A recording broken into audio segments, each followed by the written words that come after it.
Assalamualaikum warahmatullahi wabarakatuh. Berjumpa lagi dengan Ibu Rizky di channel IPA Karya Spenland. Nah, kali ini kita akan membahas tentang pesawat sederhana model yang lain ya.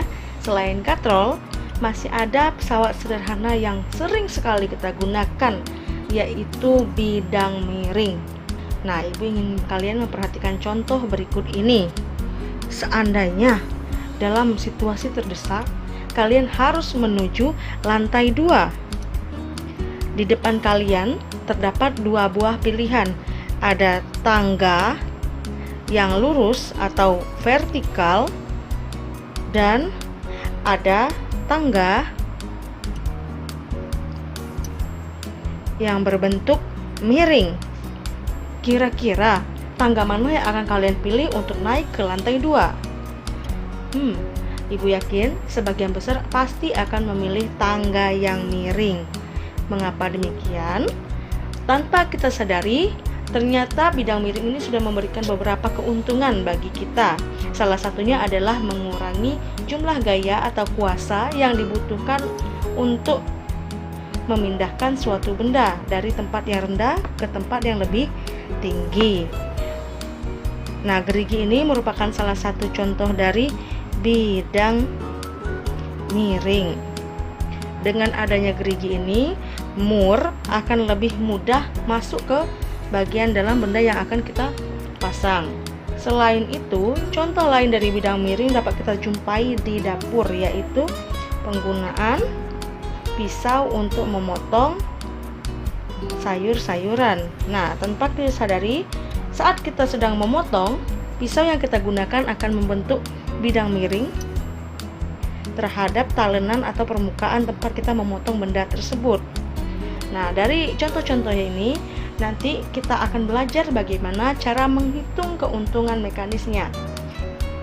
Oke, kita umpamakan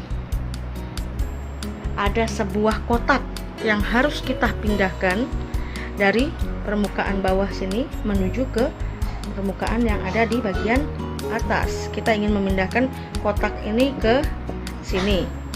Tetapi bagaimana caranya? Jika kita memindahkannya dengan cara mengangkat, mungkin akan terlalu berat. Jika kita menggunakan katrol pun, kita akan mengeluarkan lebih banyak usaha untuk mendorong kotaknya dari sini menuju ke sini. Maka dari itu, kita bisa menggunakan prinsip bidang miring, yaitu dengan menggunakan sebilah papan atau permukaan datar yang diletakkan pada posisi miring seperti ini. Nah, dengan menggunakan bidang miring ini, kita bisa dengan mudah memindahkan kotak dari sisi bawah ke sisi yang bagian atas. Pertanyaannya, bagaimana menghitung keuntungan mekaniknya? Yang pertama di sini adalah L. L itu adalah panjang permukaan bidang miring. Dan yang ini, jarak antara satu ke tingkatan yang ada di bawahnya itu merupakan H. H itu adalah tinggi bidang miring. Ya, kita umpamakan bendanya, kita dorong seperti ini ya. Tentu benda akan mengalami yang namanya FB di sini. Nah, untuk FK-nya kita akan mendorong dari bawah. Jika kita mendorong dari bawah atau dari atas, ini adalah arah FK. Dengan memanfaatkan sifat-sifat segitiga, kita bisa melihat kalau bangunan yang ini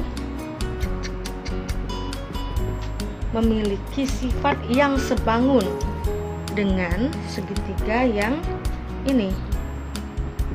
Karena sifatnya yang sebangun, kita bisa membuat sebuah perbandingan.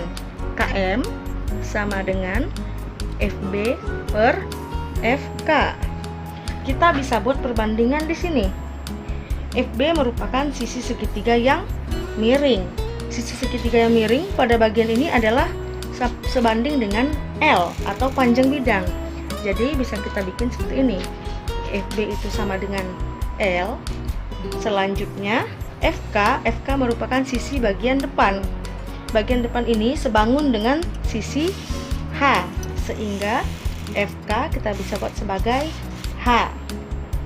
Jadi, untuk keuntungan mekanik bidang miring dapat dihitung dengan menggunakan persamaan KM sama dengan L atau panjang bidang miring per H atau tinggi bidang miring. Gampang kan?